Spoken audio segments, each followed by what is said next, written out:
sweetie. Whereabouts are you? Are you on your way home from work yet? Only, I can't help but have a massive craving for some watermelon. It would honestly be so nice right now that I would be forever in your debt if you could get me one.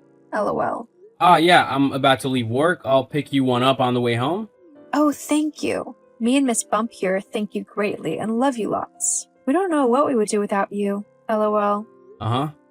Can you believe that we are literally only weeks away from being parents? It's crazy. I'm honestly freaking out a little bit because I feel like I have no clue what to do when the baby is born. I've been reading all of these birthing books and all about how to look after a baby, but I still feel like I'm underprepared. Like I'm forgetting something, you know? Yeah, I get what you mean. It's definitely scary. Tell me about it. I don't know how I'm going to be when I actually go into labor. All that blood and pain and crying. It's going to be a nightmare. Blood?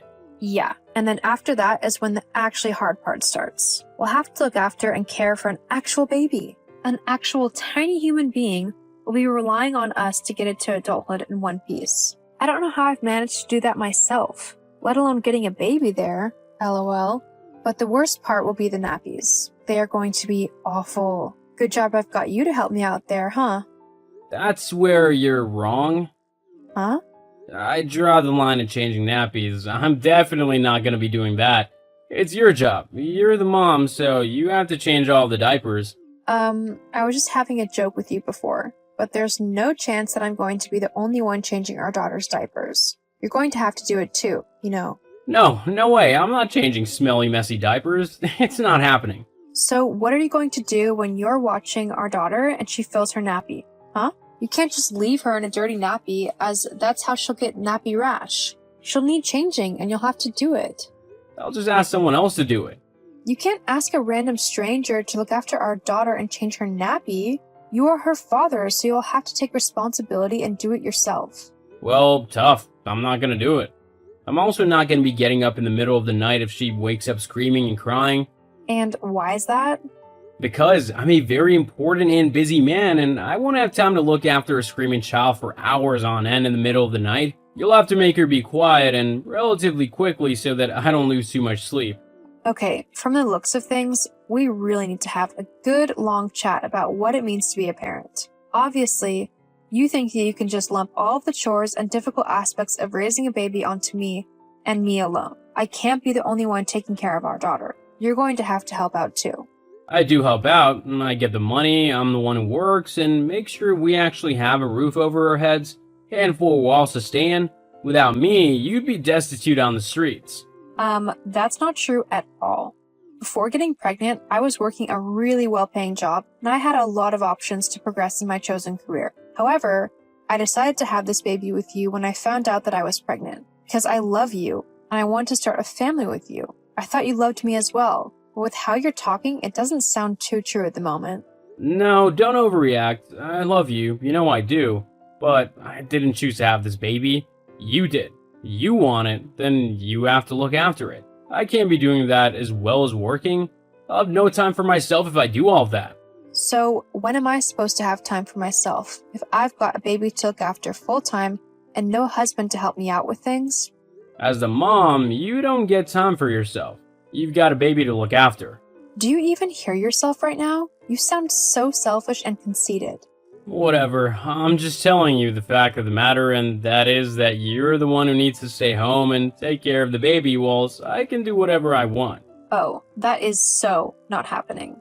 I've got to go. I need to actually start driving home so that I'm not stuck at work all night, okay? Fine, but this conversation is so not over. Uh-huh, sure, whatever. See you soon. Bye. Sean, where are you? You were supposed to finish work ages ago. How come you're not back yet? Nothing's happened, has it? You're okay, aren't you? Oh, yeah, about that. I decided that I didn't really feel like dealing with a pregnant you, especially considering that I have to go to work tomorrow, so I've decided not to come home tonight. What? Please tell me you're joking. You can't just ditch me.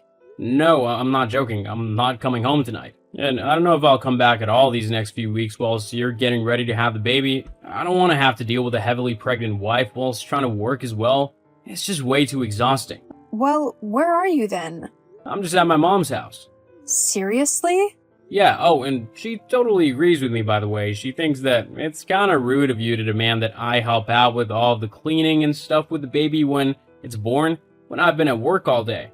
She said that considering you're the wife, and that you should be the one to cook and clean and look after the baby. I shouldn't have to do a woman's work, to be honest. Woman's work? What on earth are you on about? Taking care of a house is not woman's work. If two people live in it, like we do, then it's up to both members of the couple to keep it clean and tidy and looking nice. And that goes double for looking after a baby. I'm really going to need your help and support when our daughter arrives, which will include tidying up any mess that she makes or helping me with the housework when it arises. Besides, it's not even like you're the only one who works. I'd understand and take a bit more responsibility if I was a stay-at-home wife who had time to clean and stuff during the day. But the fact of the matter is, I have a job too. I might be on maternity leave at the minute, but that doesn't make my work any less important than yours. Well, whatever. I'm tired and stressed, and all I want to do is have a nice, relaxing evening after work. I knew if I came home, then I wouldn't be able to do that, as you just keep nagging me over and over again to look through the baby books again and to plan out how I'm going to help take care of the baby. It's annoying, and I've seriously had enough of it. Seriously? Having a baby is annoying to you? Well, I can't wait to see how you behave when she's actually born. Look, I'm done talking about this. I'm staying at my mom's tonight, so don't bother coming to get me. Got it? Fine then. And don't worry. I wasn't going to beg you for anything. Not anymore. I can clearly see what you think of me and our baby, and that you're not going to help me anyway. Well, who knows? Maybe if you beg me to come back home and apologize for how you've been acting, I might do so. What do you mean, beg you to come home? I mean exactly what I said. If you actually apologize for being a demanding and frankly annoying wife, then I might consider coming back home tonight. Or at the very least, I won't stay at my mom's house until the baby's born. After all, I would like to sleep in my bed again before then. It's much more comfortable. Hang on a minute. You mean to tell me that you want me to turn around and beg for you to come home? And on top of that, you want me to apologize for telling you that you have to take care of our daughter? Well, yeah. Unbelievable. Well, what kind of wife goes on and on and on about her husband needing to help her out? You honestly make yourself sound like an incapable toddler. Can you seriously not do anything for yourself? I'm the incapable one? Says the man who gets into a huff when he has to iron his own shirt. That's women's work. You know what? I don't want you coming home tonight after all. I seriously can't deal with your ridiculous and selfish behavior. I have other things to worry about instead. Stay at your mom's house because this door is going to be locked for the rest of the night. Fine then, I will. Great.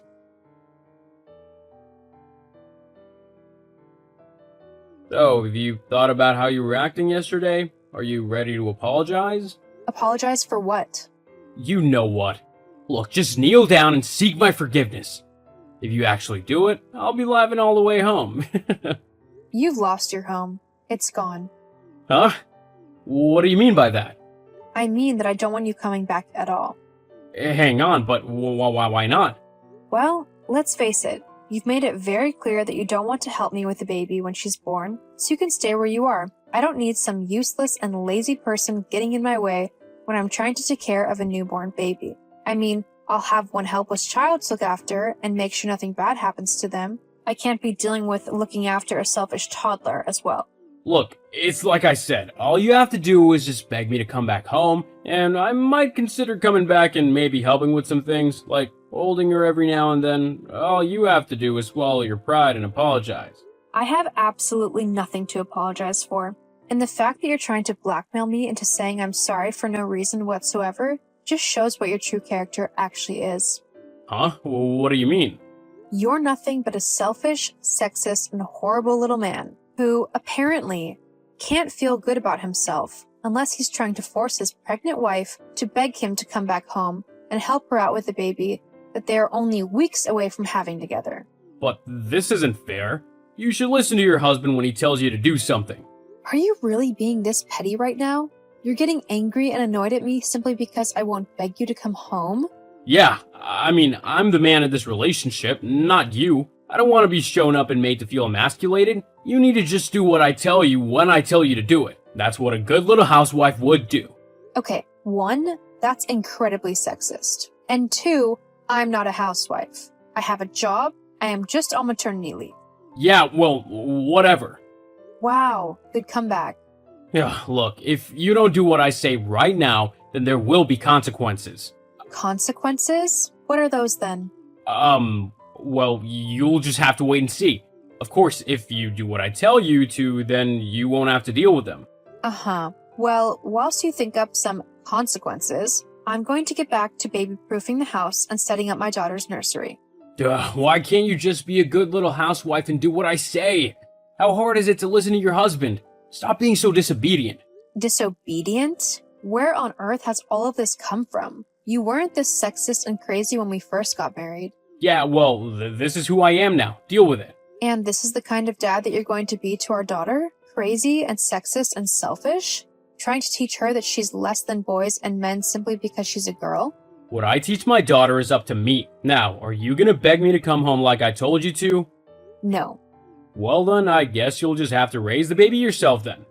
You could have saved yourself the trouble if you just done what I told you to. But you're simply too stubborn for your own good. I'm gonna go and relax now then. My mom has made me a nice dinner and I'm gonna just watch some TV and go to bed. What are you gonna do? Stay up all night working on the nursery and reading baby books all by yourself? It's not very attractive, you know. We'll have to have a proper conversation about all this when I get back. Uh-huh. Sure. Hey, there's no need to be so grumpy. This is all your fault anyway. Okay. I'm going now. Okay, very well. Delilah, where have you gone? Why aren't you home? And why can't I get into the house? My key isn't working. What have you done to the locks? Oh, Sean. You finally decided to go home, I see? Well, I say home. It's just a house for you now, for all intents and purposes. It's not your home anymore. That's exactly what I'm on about. What have you done? Why can't I get into the house? Well, I've changed the locks. That's why. Huh? What do you mean you've changed the locks? Why? The house is mine. That's why. What are you on about? The house isn't yours. I'm the man, so the house is mine. Actually, it isn't. Do you remember when we were first looking for a house to buy? You were on minimum wage at the time, having just started your new job. So we decided, or well, more like you forced me to put the mortgage in my name, as I was earning more than you. You didn't want to deal with the payments, but you didn't care if I had to. So, yeah. So it turns out that I'm the one who gets to decide who lives in my house, not you. Hang on, but that's not fair. I live there too. I should get a say in what happens to it. Actually, you don't live here anymore. Look, you and I are gonna have a proper chat about what you can and can't do. You're getting way too used to just doing whatever you want, and it's not a good trait for a woman to have. You need to get used to doing what I tell you to as your husband. I can't have you teaching things like this to our daughter. Actually, no. I'm never going to have a conversation with you ever again. What do you mean? I've filed for divorce. I've actually only just got back from my attorney's office this morning. What? No way, I won't give you one. It's too late. I've already contacted some lawyers and they are more than happy to represent me in court if it comes to it. I can't believe you're doing this to me. How selfish can you get? I'm not being selfish. I've just finally realized the type of person you are. And let me tell you, it's not someone I want to be with. I don't want a husband who is constantly belittling me and telling me that I can't do something just because I'm a woman. I deserve so much better than that. And I'm certainly not going to let you teach my daughter that she's less than a man. She's so much more than that. Fine then, if that's the way you want to be, then I'll divorce you and I'll take full custody of the baby too. No, you won't. I've already spoken to my lawyers about this, as I knew that you'd try to pull a stunt like this, and they've said that due to all the evidence of your clear lack of interest and care towards my daughter, they'll be able to make sure that I get full custody, not you. What? Yep. So I'm going to continue living in my house and getting ready for the arrival of my daughter. As for you, I don't care what you do, as long as you're nowhere near me. You absolute witch! This isn't how things are supposed to go! Well, until you learn how to be a proper man, one who respects women, I don't think you'll be finding things going your way for quite a long time. Anyway, the divorce papers will be with you soon. I've got to go now, because I've got quite a few things left to get ready for my baby girl. See ya. You've really done it this time, Delilah. Just you wait. I'll show you! Delilah? I divorced Sean in the end. He tried to fight it at first, but after the judge saw how he had been treating me and how he was so disregarding of his unborn daughter, he sided with me in the end and gave me the divorce. I've since had my baby girl, who I decided to name Hope, and we have been living happily together for the last few months. It's quite hard being a single mother, but it's also incredibly rewarding, and I love every moment that I get to spend with my daughter. Last I heard, Sean ended up moving back in with his mom after I kicked him out. Also, with his new sexist attitude, he's not had any chance with relationships. Who knew that women didn't like to be treated like an object from the 1950s? Well, I mean probably everyone apart from Sean. But if he's rejected enough, maybe he'll eventually learn that times have changed, and he needs to as well if he wants to have any success in life. Hey, Twinnie. I've got some incredibly exciting news. Well, the only time you ever text is when you have news to share or you need money. What is it this time around? LOL. You don't have to be that way. So, do you want to hear what I have to share or not? All right. What's the big news? It must be something pretty thrilling, judging by your out-of-the-blue message. You won't believe what I'm about to reveal. Sasha, spill the beans already. I'm going to be a journalist for a fashion magazine. Isn't that fantastic? Oh, I'm absolutely thrilled. That's incredible. Landing a position like that is an incredibly challenging accomplishment. You've always aspired to be a part of the fashion industry, so this must be exhilarating for you. How did you manage to secure the job? Well, it's actually quite an amusing tale. I stumbled upon an online job posting for it. It was cleverly tucked away on one of the fashion magazine's websites, so I decided to take a chance and apply. That's fantastic. You know what they say, you'll never achieve something if you don't give it your all. Absolutely. Although, I have to admit, the application process wasn't a walk in the park. The form was intricate and filled with dense, jargon-heavy language. There were numerous terms I struggled to comprehend. Not to mention, they required an extensive portfolio to ensure they chose the right candidate for the role. I honestly felt like my head might explode from all the effort it took to complete that application. Wait a minute. You don't have any experience in fashion magazine writing, and you don't have any previous work or a portfolio. How did you even apply for the job? Well, let's just say I have my methods. You mean you used someone else's work and presented it as your own? You're making it sound so much less glamorous than how I explained it. It's not like I'm some terrible criminal. Well, if you're using someone else's work to try and secure a job, then it's not the most ethical approach. What's the big deal? The work passed their scrutiny. They should be pleased that a prestigious fashion magazine appreciated their work enough to advance it to the in-person interview stage. It's a compliment, really. If anything, they should be grateful that I chose to showcase their work. Otherwise, they might have gone unnoticed. But it's not your work. Doesn't it bother you to use someone else's efforts and claim them as your own? Why not? If they didn't seize the opportunity, I believe it's fair game. How do you plan to perform the job, though? Without prior experience in writing for a magazine like that, or any background in the fast-paced fashion industry. Oh, I'm sure it won't be that difficult. I mean, it's just expressing my opinions about clothing. It's not exactly rocket science. Your tone suggests you're not particularly enthusiastic about the job. Well, it's not like I'm over the moon about it.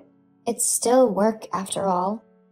So what's getting you so excited then? Seriously?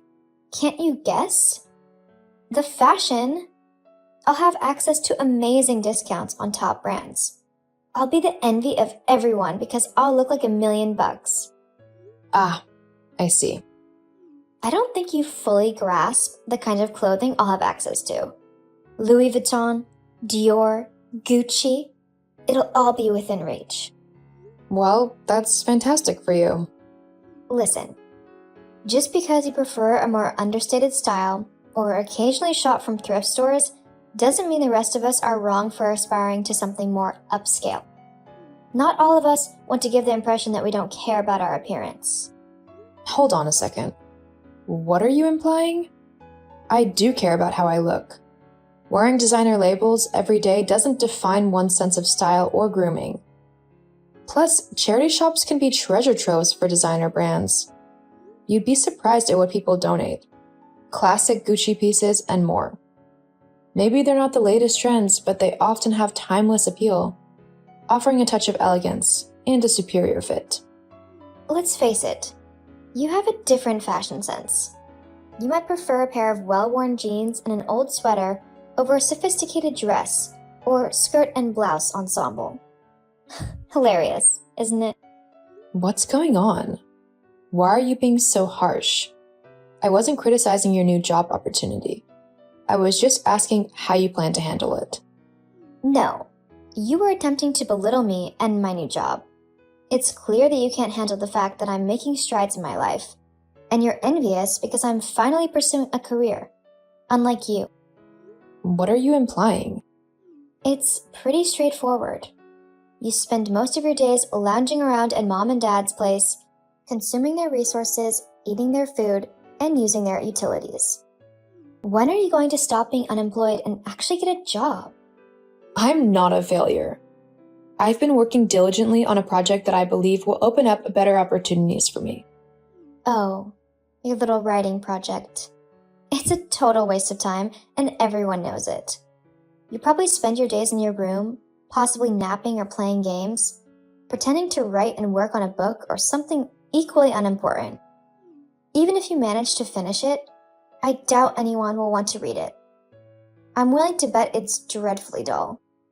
What's actually dreadful is the way you make assumptions about something you know nothing about. Here is the best advice you will ever get. Re-enter the job market and seek a more stable position instead of spending your days scribbling in that notebook.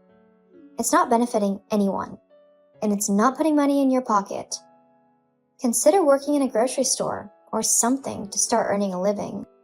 It's rather disheartening to see you invest so much time in something that may never pay off, unlike my promising new job opportunity. Well, you haven't actually secured the job yet. You've only progressed to the in-person interview. It's not guaranteed that you will be hired or anything. At least I'm exploring new opportunities and enjoying life. It's not my fault if you're envious of my achievement while you feel stuck. Are you done with your lecture? I've had to endure this every day for the past few months, and it's getting repetitive. I'm just being honest. If you don't appreciate the truth, maybe it's time to make a change. Whatever. I'm just looking out for you. Sooner or later, mom and dad might grow weary of you being around and decide to ask you to leave. I'm just trying to ensure you're prepared when it happens. Nobody wants to live with an idle, unemployed individual. Did mom or dad tell you that they feel this way? Well, mom has dropped hints, and I wouldn't be surprised if she directly addresses it soon and asks you to move out. Right. I see. How about you focus on preparing for your interview instead of spreading falsehoods to frighten me? Don't say I didn't warn you. Hi, Mom. Holly, is everything okay? You don't usually text me like this. Well, not really. Are you planning on asking me to leave the house? Oh, you found out about that. Did Sasha mention it? Is it true? Come on, sweetie. You're 24 now. It's time for you to consider moving out and finding your own place. You can't live with your dad and me indefinitely, can you? I'm sure you like your own space, right? It's not much fun living with your parents as a young adult. You probably want your own place to host friends and such, and that's not really feasible here. So you're trying to make it sound like you are doing me a favor. But is Sasha also leaving the house? Well, no. She's staying for the time being. She needs a stable place to live while she pursues her new job. She's going to take over my room, right? We're planning to convert it into a writing room for her. She needs a dedicated space to work. Seriously? You're kicking me out so you can turn my room into an office for Sasha? Can't you see how unfair that is? I get that she's your favorite, but this just doesn't seem right. I don't have a place to go. I'm sure you'll find a solution. You're a clever young woman, after all. But I do believe it's best if you move out by the end of the month. What? That's so soon. Sooner is better. It will give you a sense of independence. Besides, if Sasha secures her job, she'll need a workspace immediately. So we need to prepare it for her. But Mom! I'll help you search for a new place later. Right now, I have to meet with Sasha and discuss her fashion job. We'll talk later. Mom mentioned she talked to you earlier about the whole moving out situation. I did say they'd want you to leave soon.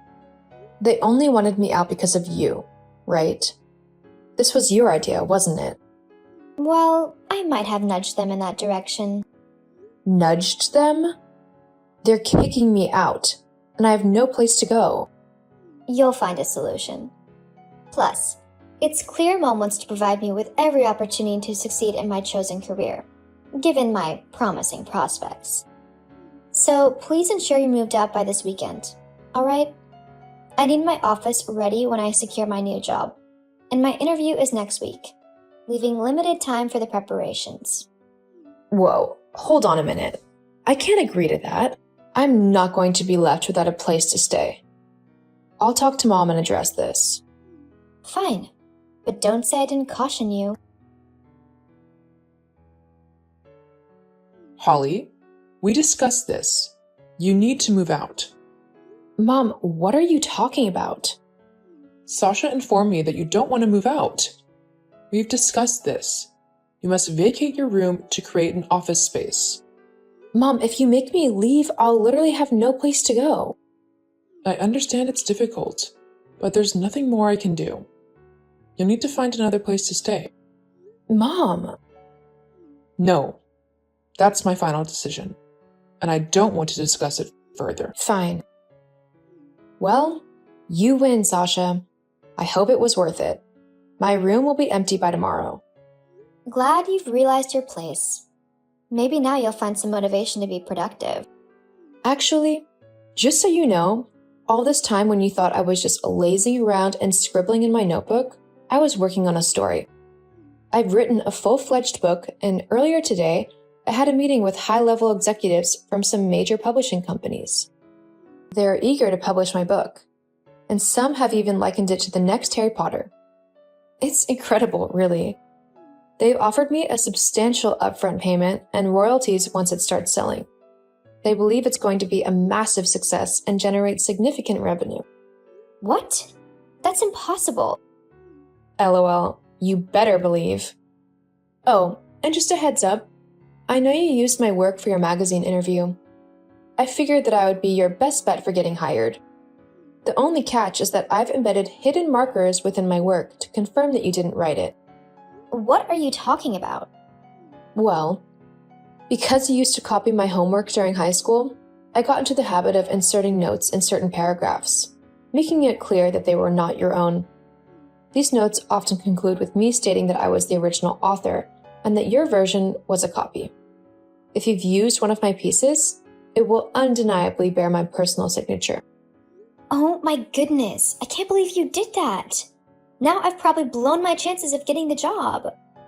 Well, maybe you should have tried using your own work instead of resorting to plagiarism. It's too late for you now, but it's a valuable lesson for the future. Seriously, Holly? You owe me a share of the money from your book. It's the least you can do after sabotaging my only opportunity in the fashion industry. I didn't sabotage anything. You're the one who used stolen work. How did you plan to write the actual articles? Get someone else to do it for you? That's not a sustainable approach. I would have figured something out. I would have learned while on the job. I really doubt that would have worked. Just because you've written a book doesn't make you a writing expert. I could have done that just as well. If that's the case, why don't you try writing your own book and see how easy it is? Anyway, now that I have a substantial amount of money, I can finally afford to buy my own place to live. I won't have to tolerate your presence or Mom's favoritism any longer. Well, at least consider letting me move in with you. LOL, no chance. You can stay at Mom's place. Besides, you've got my old bedroom now. Why would you want to leave it so soon? I was just thinking that... Exactly. Anyway, I've got to run now. I have some important meetings to attend. See ya. Holly, wait! I really need you. There is a good chance I will get fired soon. Do you think you can lend me some money? Not anymore. I have always put everyone first before myself. I've done so much for you, but all you do is stab me in the back. We can start all over again. We can mend our relationship. Too late for that. Bye, twin sis. I swiftly moved out of my parents' house and into my very own apartment, thanks to the money I earned from the book. My book went on to become the bestseller of the year. However, things didn't turn out so great for Sasha, Mom, and Dad. Sasha got fired a few weeks after she started her job, since she wasn't qualified in the first place. She ended up relying on Mom and Dad, until they became fed up and demanded she contribute to household expenses. Sasha was compelled to find work at a local supermarket, earning minimum wage. My parents tried reaching out to me, but after how they treated me, I wasn't too eager to engage with them. Sometimes, in life, you have to remove toxic individuals, even if they're family, to foster growth. It can be challenging, but it's often for the better. To lead a fulfilling life with good mental health, you need a supportive and positive support system.